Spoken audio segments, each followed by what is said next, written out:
I was brought when I was 11.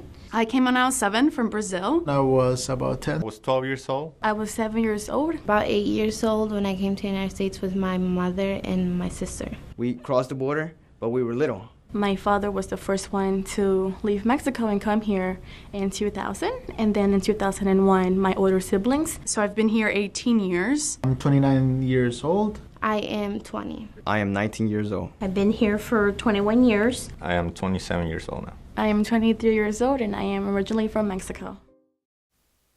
Raise your hand if you've heard of DACA.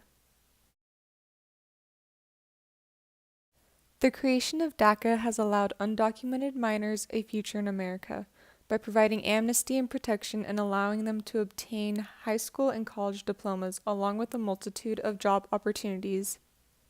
Ending a law that has improved the lives of so many will have a detrimental effect on America and all who live here.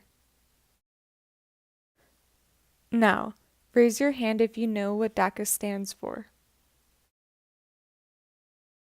DACA, short for Deferred Action for Childhood Arrivals, was put into effect in June of 2012 under the Obama administration after a surge of unaccompanied minors was noticed by politicians.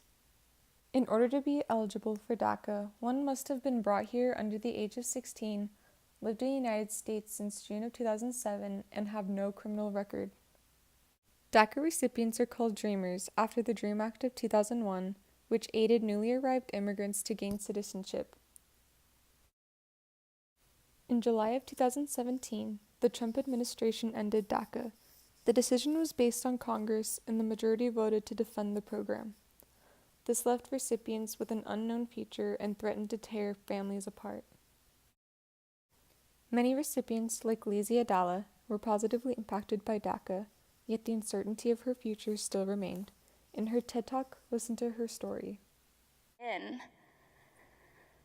I was sitting at my college graduation ceremony in June 2012, on the day the White House launched a new program that allowed young people brought to the US, including myself, to get our work permits. And it was a huge sigh of relief because before then, I didn't know what I was going to do with a diploma in one hand and without a work permit in the other.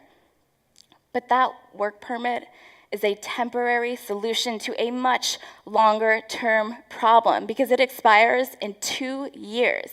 And beyond then, my life's uncertain. Raise your hand if you've ever been lost. Remember the fear of not knowing where you were? Imagine being taken from your home, sent to a foreign country with no knowledge of their language, culture, or customs, alone. This could be the fate of more than 700,000 minors if DACA is repealed for good. Not only would families be split up and overcome by pain, grief, and confusion, but billions of dollars would be wasted, which would launch the U.S. into even more debt. The repercussions of DACA being repealed doesn't mean that a few immigrants would be deported. This means a mass deportation would occur. Mass deportation would have a large-scale effect on communities, the economy, small businesses, and immigration policies. States with large numbers of immigrant communities such as New York, New Mexico, Massachusetts, and Arizona would be hit hard by the loss of so many workers that could destroy their economic balance. A starting point for helping keep DACA in place can be seen by my PSA.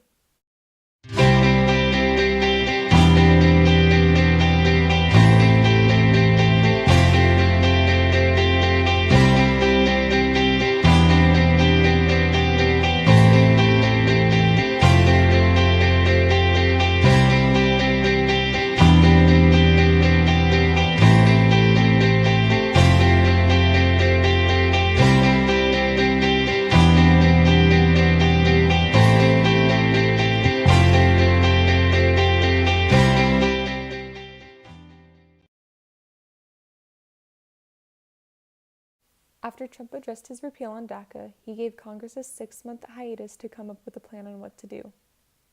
One major action that needs to occur is Congress needs to renew DACA and allow those previously enlisted to still be protected. After DACA becomes a law, it would be imperative to start a program that makes the path to citizenship easier and faster than before. Integrating culture and ending the negative connotation immigrants get needs to start today. Recipients of this program are driven by pure willpower to create a better life for themselves and future families. Many constantly live in fear of what the future holds for them because no one can give them a definitive answer as to what will happen in the next few months. America was created by immigrants seeking a brighter future for their descendants. Why do their dreams have to die now? After researching this topic a bit more, I realized that DACA is an amazing program that has positively influenced so many people's lives. I stand with DACA.